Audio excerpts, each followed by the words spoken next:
안녕하세요. 우리 10장 4절 같이 한번 읽읍시다.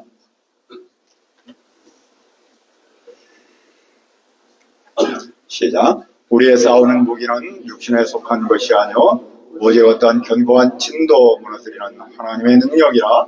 모든 이론을 무너뜨리며 은혜로우신 아버지 하나님, 이 시간 예배하기 위해서 왔습니다. 성령 하나님께서 우리와 함께 하시고 한 말씀을 허락하여 주옵소서. 우리 모두에게 성령님께서 친히 함께 하시고 축복하여 주옵소서. 감사하고 예수님의 이름으로 기도합니다. 아멘.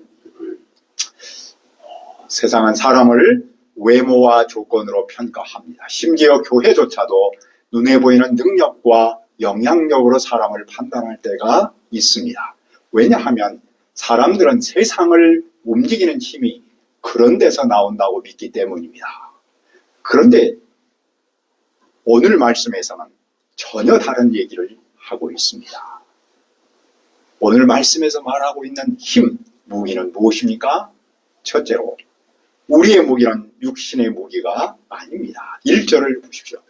너희를 대면하면 유순하고 떠나 있으면 너희에 대하여 담대한 나 바울은 이제 그리스도의 온유와 관용으로 친히 너희를 권하고. 우리가 이미 알고 있듯이 고린도 교회는 바울의 대적자들이 있었습니다. 거짓 교사라고도 하지요. 그들의 영향을 받아서 고린도 성도의 많은 사람들이 휩쓸려 있었습니다. 바울의 대적자들은 바울을 향하여 직접 만나면 약하고 부드럽지만 멀리 떨어져 있으면 강하게 말한다 라고 비난했습니다. 그러나 바울은 자신의 권위를 감정적으로 내세우지 않았습니다. 오히려 그는 그리스도의 온유와 관용으로 대했습니다. 그런데도 어떤 이들은 바울을 육신을 따라 행하는 자라고 비난했습니다. 육신을 따라 행한다는 말은 세상적인 기준과 그런 방식으로 움직인다는 뜻이겠죠. 대적자들은 바울의 사도직조차도 세속적 계산과 인간적 처세 정도로 여겼습니다. 그들은 바울에게 화려한 영적 체험이나 눈에 보이는 드러나는 권위와 능력이 부족하다고 여겼습니다. 그러나 바울은 자신이 고린도 교회를 방문했을 때 그들을 향하여 엄하게 대하지 않기를 바랍니다. 왜 바울은 그렇게 요청합니까? 3절을 보십시오. 우리가 육신으로 행하나 육신에 따라 싸우지 아니하나니. 육신으로 행한다는 말은 연약한 인간의 몸을 입고 세상 속에서 산다는 뜻이겠죠. 바울도 역시 피곤하고 상처받고 눈물 흘리며 공격을 당한 연약한 인간에 불과했습니다. 그는 초인적인 사람이 아니었습니다. 그런데도 그는 육신을 따라 싸우지 않았습니다. 여기서 싸운다는 말은 말 그대로 군사적인 용어입니다. 그렇다고 일반적 영적 싸움을 말하지는 않습니다. 그것은 바울의 사도권을 무너뜨리는 그런 공격, 대적자들의 공격에 대한 영적인 싸움을 일컬고 있습니다. 바울은 그의 대적자가 자신의 사도권을 무시하는 그 문제를 단순한 인간적 갈등으로 보지 않았습니다. 그는 그것을 영적 싸움으로 이해했습니다. 그런 바울은 세상의 방식으로 싸우지 않았습니다. 세상은 힘과 감정으로 되게 싸우잖아요. 누가 자신을 건드리면 즉시 분노하고 무시당하면 대갚기 위해서 복수하지요. 사람들은 외적인 힘과 말솜씨로 상대를 제압하려고 합니다. 하지만 바울은 믿음, 미움 이 사이에서 갈등이 있겠죠. 그는 세상 사람처럼 감정이나 미움이나 또는 외적인 권위로 고린도 성도를 대하지 않았습니다. 그는 인간적 권력으로 밀어붙이지도 않았습니다. 그러면 바울은 왜 그렇게 했습니까? 4절 우리 다시 한번 읽읍시다. 시작. 우리의 싸우는 무기는 육신에 속한 것이 아니오 오직 어떠한 견고한 진도 무너뜨리는 하나님의 능력이라. 모든 이론을 무너뜨리며. 그가 육신에 따라 싸우지 않은 이유는 분명합니다. 그의 싸우는 무기가 육신에 속한 것이 아니었기 때문입니다. 그의 무기는 세상 방식이나 외적인 조건, 수사적 화려함이나 인간적 권위가 아니었습니다. 그의 무기는 무엇이었습니까? 그것은 어떤 견고한 진도 무너뜨리고 모든 이론을 무너뜨리는 바로 하나님의 능력이었습니다. 견고한 진화, 하나님보다 인간을 높이고 말씀보다 세상의 가치를 앞세우는 교만한 사고체계를 뜻합니다. 고린도 교회 안에서는 바울의 사도권을 무시하고 외적인 능력과 수사적 화려함을 자랑하던 그런 태도였겠죠. 또 모든 이론은 인간의 논리와 주장입니다. 그래서 철학적 사고와 인간적인 자랑, 세속적 판단 기준을 포함하겠죠.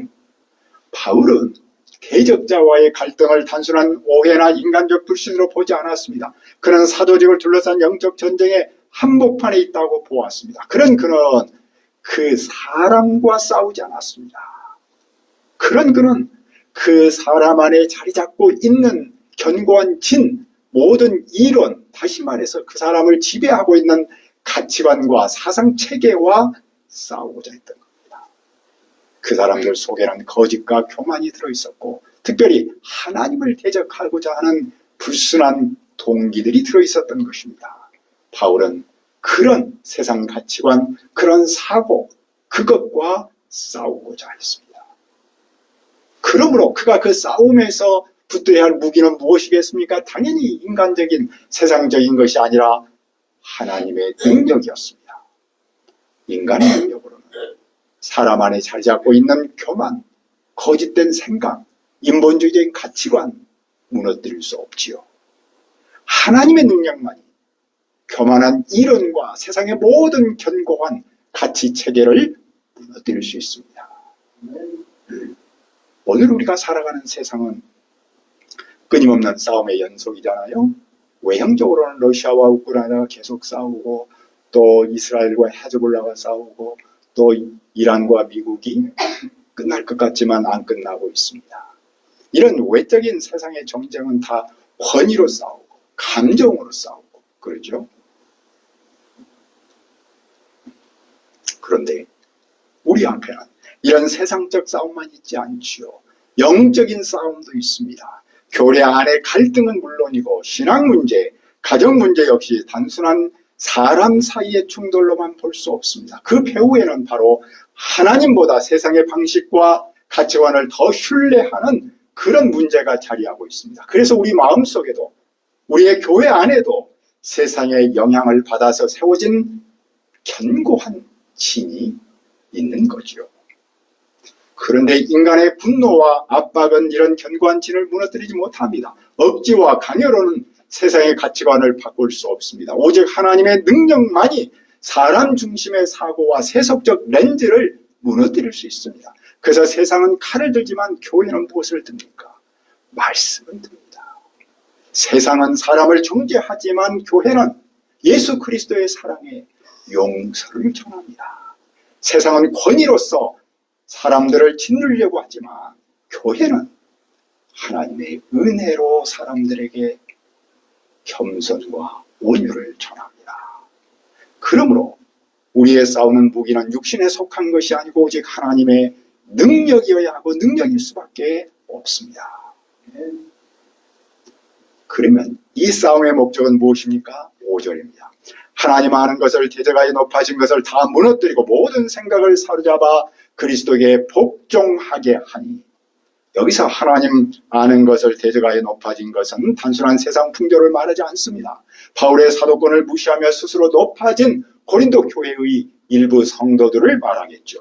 그 배후에는 하나님 말씀보다 인간의 지혜를 높이고 십자가 은혜보다 세속적 능력을 더 중요하게 여기는 교만한 사고가 자리 잡고 있었습니다. 따라서 이 싸움의 첫 번째 목적은 이런 하나님을 아는 그런 모든 것들을 대적하고 있는 교만을 무너뜨리는 데 있습니다. 두 번째 목적은 모든 생각을 사로잡아 그리스도께 복종하게 하는 데 있습니다. 여기서 중요한 단어는 모든 생각입니다. 사람은 생각대로 살아갑니다. 마음속에 무엇을 품느냐에 따라서 삶의 방향을 결정하죠. 바울의 대적자는 세상 기준으로 바울을 판단했습니다. 그들은 약함과 고난 속에 있는 사도의 영적 권위를 인정하지 않았습니다. 외형적으로 볼 때 초라해 보이고 가난하게 살고 내세울 것이 없는 그런 바울의 모습을 인정하지 않았습니다. 그러나 놀라운 사실은 바울은 그들의 가치관과 사고방식 자체가 그리스도께 복종하기를 원했습니다. 이렇게 고린도 성도가 온전히 순종할 때 바울은 모든 순종하지 않는 자를 처벌할 준비를 했습니다. 여기서 처벌은 단순한 복수가 아니고 교회에서 내리는 디스플린, 권징이라고 하죠. 그리스도의 권위에 끝까지 복종하지 않는다면 교회는 거룩함을 위해서 그들을 권징할 수밖에 없었습니다. 그런데 그들의 눈에는 보이는 것만 판단했습니다. 그들은 자기들만 그리스도께 속한 사람인 것처럼 주장하며 바울은 사도가 아니라고 비난했습니다. 그러나 그들이 정말 그리스도께 속한 사람이라면 바울 또한 그리스도께 속한 사람이라고 다시 생각해야 했겠죠. 왜냐하면 사도권은 외적인 화려함이나 세속적 기준으로 판단할 수 있는 것이 아니기 때문입니다. 바울은 웅변가처럼 화려한 말솜씨를 가진 사람도 아니었고 사람을 압도하는 외적인 권위를 드러내는 사람도 아니었습니다. 오히려 그는 약함과 고난 가운데서 사역했습니다. 인간적 조건으로 볼 때는 매우 초라해 보였습니다. 그런데 놀라운 사실은 바로 그 자리에서 하나님의 능력이 나타났다는 겁니다. 그 능력이 나타난 목적은 무엇입니까? 8절입니다. 주께서 주신 권세는 너희를 무너뜨리려고 하신 것이 아니요 세우려고 하신 것이니 내가 이에 대하여 지나치게 자랑하여도 부끄럽지 아니하리라. 주님께서 그에게 권세를 주신 것은 교회를 무너뜨리고 성도들을 망가지게 하려는 데 있지 않았습니다. 교회를 세우는 데 있었습니다. 그러므로 바울의 사도권을 자랑할지라도 절대로 부끄러운 일이 아닙니다. 왜냐하면 그것은 자기를 자랑한 것이 아니라 바로 교회를 세우기 위해서 자랑했기 때문입니다. 바울은 또한 편지들로 성도들을 겁주는 사람처럼 보이기를 원하지 않았습니다. 왜냐하면 대적자들이 바울의 편지들은 무게가 있고 강하지만 실제로 만나보면 존재감도 약하고 말도 시원하지 않다라고 비난했기 때문입니다. 그들은 바울의 외적인 모습만 보고 판단했습니다. 이런 사람은 바울이 떨어져 있을 때 편지로 말하는 것과 직접 대면하여 행동하는 것 사이에 아무 차이가 없다는 사실을 알아야 합니다. 그는 뒤에서는 강하고 앞에서는 약한 사람이 아니었습니다. 바울은 언제나 한결같은 자세로 사역했습니다. 그러면 바울은 대적자들과 또 어떤 점에서 다릅니까? 둘째, 우리의 무기는 주님 안에서 자랑하는 겁니다. 12절을 보십시오.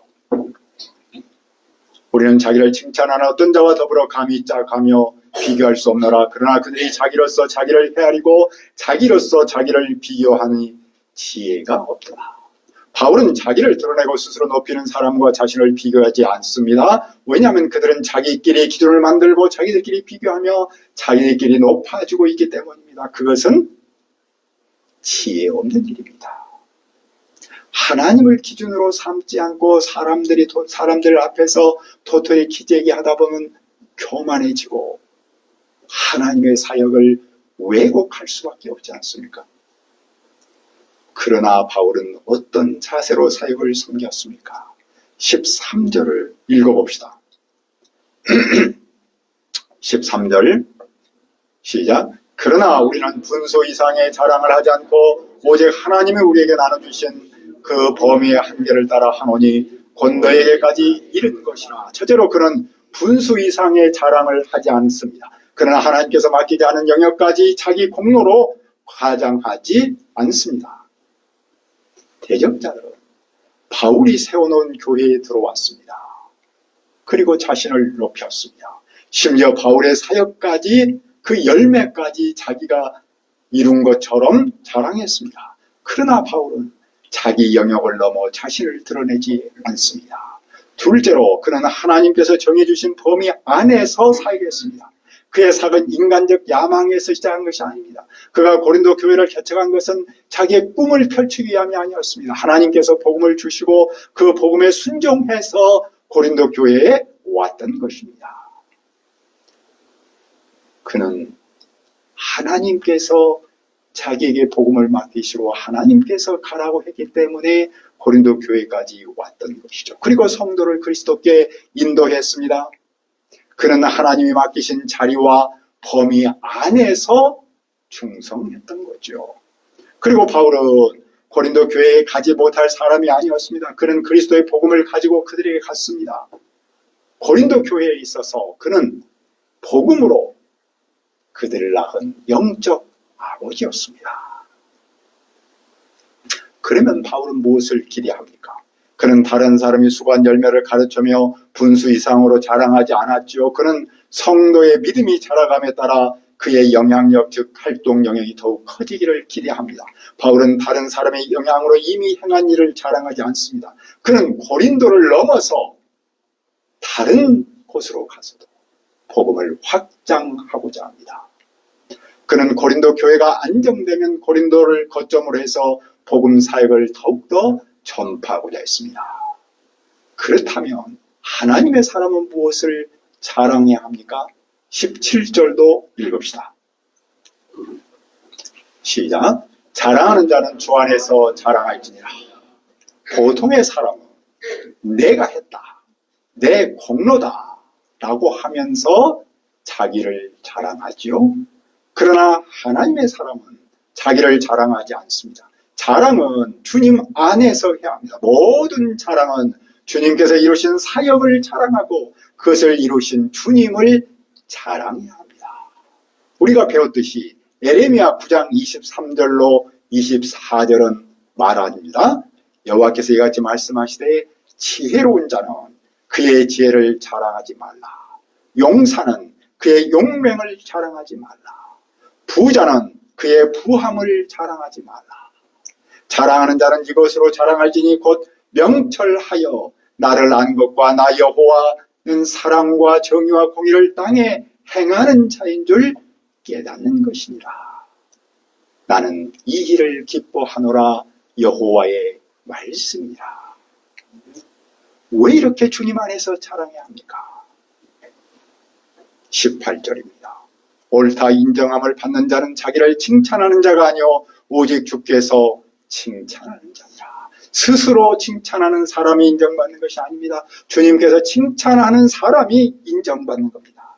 사람의 칭찬은 언제든지 변할 수 있는 것이죠. 그 점에서 사람의 칭찬보다 주님의 칭찬이 중요하지요. 자기를 자랑하고 자기 사역을 자랑하는 사람은 사도가 아닙니다. 사도는 오직 자기를 감추고 자기를 낮추고 주님을 자랑하고 주님께서 이루신 그 사역을 자랑합니다.